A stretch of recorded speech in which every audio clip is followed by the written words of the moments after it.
வணக்கம் நண்பர்களே. இன்றைக்கி நாம் பார்க்க போகிற ரெசிபி என்னென்னா பூரி அண்ட் சப்பாத்தி. பூரி எல்லாருக்குமே புஸ்ஸுன்னு பூரி சாப்பிட ரொம்ப பிடிக்கும். But most of the times நம்ம செய்யும்போது புஸ்ஸுன்னு வராது.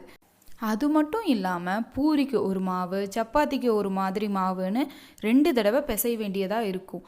நான் இன்றைக்கி சொல்கிற டிப்ஸ் எல்லாம் ஃபாலோ பண்ணிங்கன்னா ஒரே மாவில் பூரியும் சுடலாம், சப்பாத்தியும் சுடலாம். பூரி நல்லா புஸ்ஸுன்னு வரும், சப்பாத்தியும் நல்லா லேயராக வரும். இது போன்ற அருமையான ரெசிபிகளை தெரிஞ்சுக்கவும், கூடவே கொஞ்சம் சமையலறை டிப்ஸ்களை தெரிஞ்சுக்கவும் நம்ம அம்மா சமையலறை சேனலை சப்ஸ்கிரைப் பண்ணுங்கள். லேட்டஸ்ட் அப்டேட்ஸ்க்கு அந்த பெல் ஐக்கானையும் கிளிக் பண்ணுங்கள். வாங்க பூரி அண்ட் சப்பாத்திக்கு மாவு பிசையலாம். கொஞ்சமாக உப்பு எடுத்து முதல்ல ஒரு பெரிய வடக்கல்ல சேர்த்துக்கிறேன். அது கூட 2 டம்ளர், அதாவது பெரிய டம்ளரில் 2 டம்ளர் தண்ணி சேர்த்துக்கிறேன். சேர்த்து உப்பு நல்லா கரையணும், கரைச்சி விட்டுக்கோங்க. இப்போது உப்பு நல்லா கரைஞ்சிடுச்சு. இப்போது கோதுமை மாவு சேர்த்துக்கலாம். நான் ஒரு 3/4 கிலோ கோதுமை மாவு எடுத்து வச்சுருக்கேன். அதில் கொஞ்சமாக ஆட் பண்ணி சேர்த்துக்க போகிறேன். மொத்தமாக ஆட் பண்ணி தண்ணி கம்மியாக போயிடவோ மாவு எச்சா போயிடவோ கூடாது. அதனால் கொஞ்சமாக சேர்த்திக்கோங்க. இப்போது சேர்த்திட்டு நல்லா பிசைஞ்சுக்கலாம் மாவை.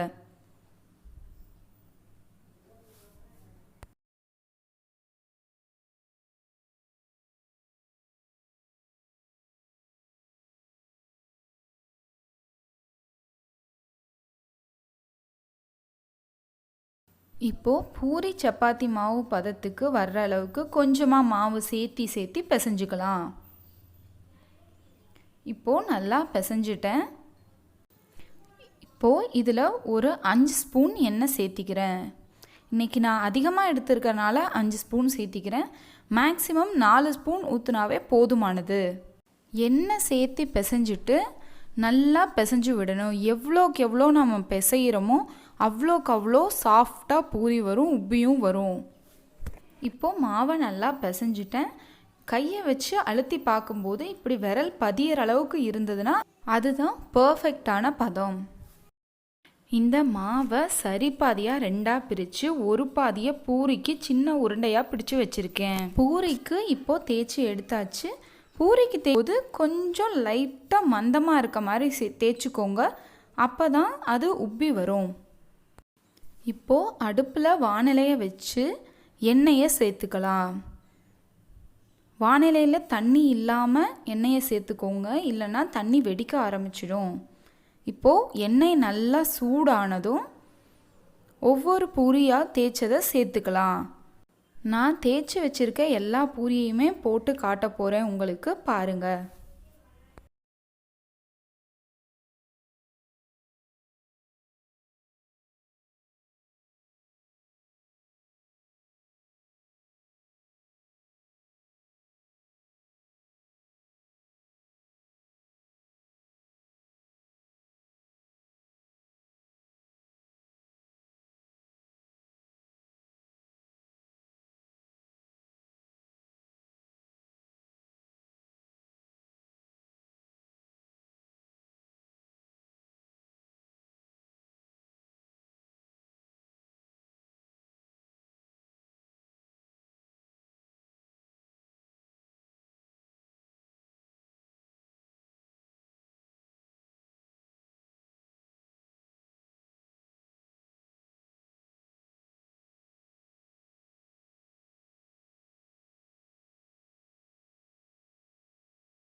ஏதோ ஒரு பூரி 2 பூரியை போடலை, நான் தேய்ச்சி வச்ச எல்லா பூரியுமே போட்டு உங்களுக்கு காட்டியிருக்கேன். எல்லாமே எப்படி நல்லா புஃப்னு எந்திரிச்சு வருது பாருங்க.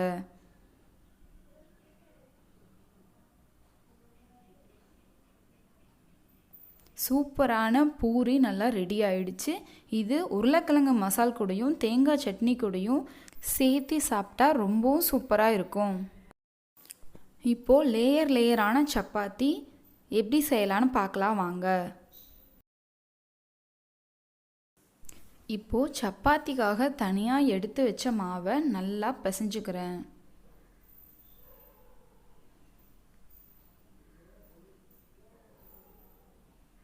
நல்லா பூரி தேய்க்கிற கட்டையில் வச்சு அடித்து பிசைஞ்சுக்கிட்டால் தான் நல்லா மிக்ஸ் ஆகும், நல்லா சாஃப்டாக வரும் சப்பாத்தி.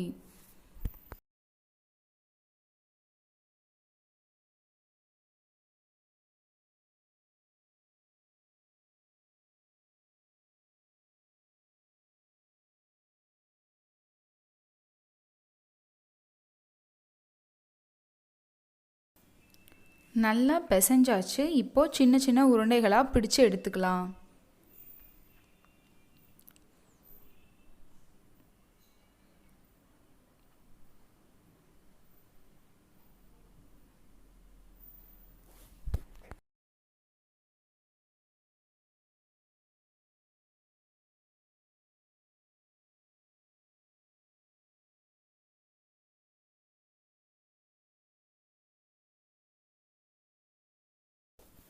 எல்லா மாவையுமே உருண்டை பிடிச்சாச்சு. இப்போது எப்படி அமுத்துறதுன்னு காட்டுறேன் வாங்க.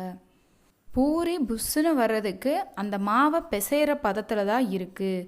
நல்லா பிசையணும். அதுபோல் சப்பாத்தி நல்லா லேயராக வர்றதுக்கு அதை அமுத்தும் போது செய்கிற சில விஷயங்கள் தான் அதை நல்லா லேயர் லேயராக வர்றதுக்கான காரணம்.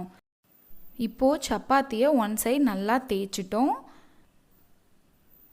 எண்ணெயை எடுத்து அந்த ஒரு சைடு வந்து நல்லா அப்ளை பண்ணிக்கோங்க. அப்ளை பண்ணிவிட்டு அதை ரெண்டாக ஃபோல்ட் பண்ணிக்கோங்க. ஃபோல்ட் பண்ணி அந்த ஹாஃப் சைடு அந்த பக்கமும் எண்ணெயை நல்லா ஸ்ப்ரெட் பண்ணி விடணும். இப்போ அதை இன்னுமே முக்கோணமாக மடிச்சுக்கலாம். இப்போ முக்கோணமாக மடித்த பீஸை நாம் தேய்க்க போகிறோம். ஆயில் அந்த மிடில் இருக்கனால ஒன்றோட ஒன்று மாவு வந்து ரொம்ப சேராது. அதனால நமக்கு லேயர் லேயராக நல்லா வரும்.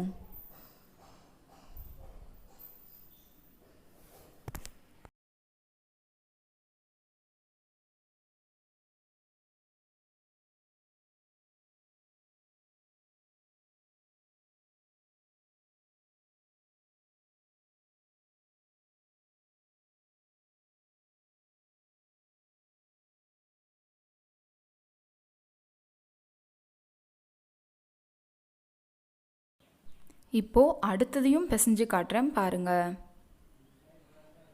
மாவை தூவி ஒரு சைடு நல்லா முதல்ல தேய்ச்சிக்கணும்.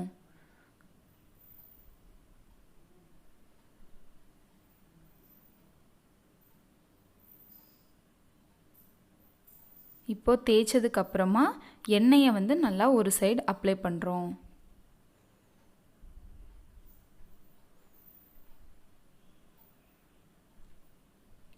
இப்போது அதை பாதியாக மடிக்கிறோம். அந்த பாதி சைடையும் எண்ணெயை நல்லா அப்ளை பண்ணுறோம். இப்போ அதை முக்கோண வடிவில் மடித்து தேய்க்கலாம்.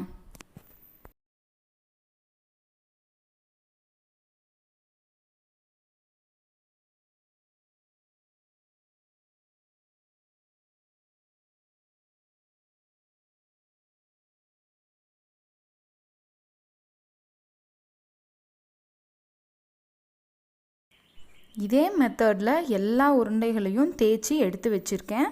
இப்போ சுடலாம் வாங்க.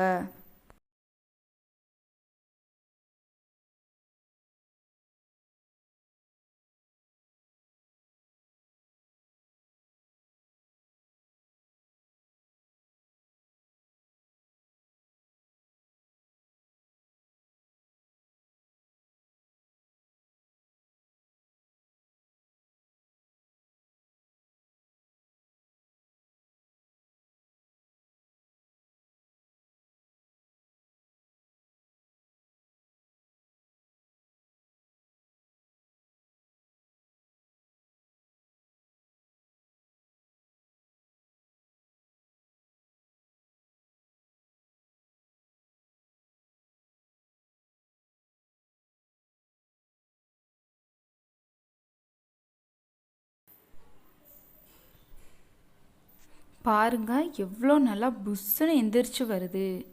உள்ள லேயர் நல்லா ஃபார்ம் ஆயிருக்கும். சாப்பிடவும் ரொம்ப சூப்பராக இருக்கும். வெளியவே வச்சுருந்தாலும் ரொம்ப காஞ்சி போய் ட்ரையாலாம் ஆகாது, நல்லா சாஃப்டாக இருக்கும்.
பாருங்க நல்லா லேயர் லேயராக வெந்திருக்கு.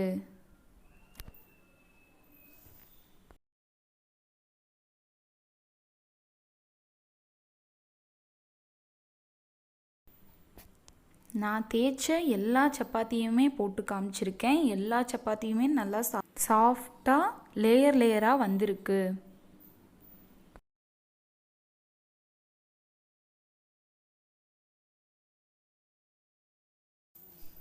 இதே மெத்தடை ஃபாலோ பண்ணி நீங்களும் வீட்டில் சூப்பராக பூரி அண்ட் சப்பாத்தி சுட்டு அசத்துங்க. செஞ்சுட்டு எப்படி இருக்குன்னு கமெண்ட் பண்ணுங்கள்.